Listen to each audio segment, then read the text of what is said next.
Bonjour et bienvenue dans cette nouvelle vidéo. Aujourd'hui nous allons voir pourquoi il faut se débarrasser des fichiers PST. Tout d'abord, un petit rappel, pourquoi les fichiers PST sont dangereux pour l'entreprise. Comme vous le savez très certainement, les fichiers PST peuvent être sur des machines clientes. Il n'y a donc aucune centralisation des PST et de leur contenu. De ce fait, l'entreprise n'a plus la main sur l'information qui lui appartient. En cas de crash de la machine, il y a donc un risque de perte définitif. Les PST peuvent également être sur un ou des serveurs de fichiers. Cela engendre donc des problématiques de sauvegarde récurrentes qui sont de plus sans intérêt.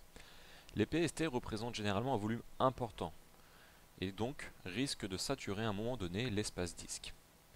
Autre problématique, de par leur structure, il n'est pas possible d'accéder au PST réseau depuis un accès externe, comme Outlook Web Access. Aucun partage simultané également. Les utilisateurs rencontrent souvent des problèmes de corruption. Les problèmes clairement mis en évidence ici sont d'une part un problème de propriété intellectuelle, l'entreprise n'a plus la main sur l'information qui lui appartient. Autre problème, cité ici, un problème de coût engendré par l'espace disque consommé, les sauvegardes mis en place et le temps passé par les équipes IT pour gérer au quotidien les fichiers PST. Pourquoi alors archiver les fichiers PST pour s'en débarrasser?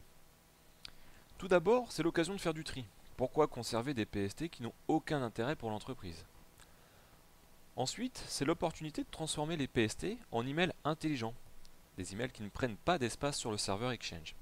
Une fois le fichier PST archivé, son arborescence et son contenu peuvent être accédés depuis le moteur de recherche web ArchiveOne. Pour les PST qui sont sur les machines clientes, l'entreprise reprend alors le contrôle de l'information qui lui appartient.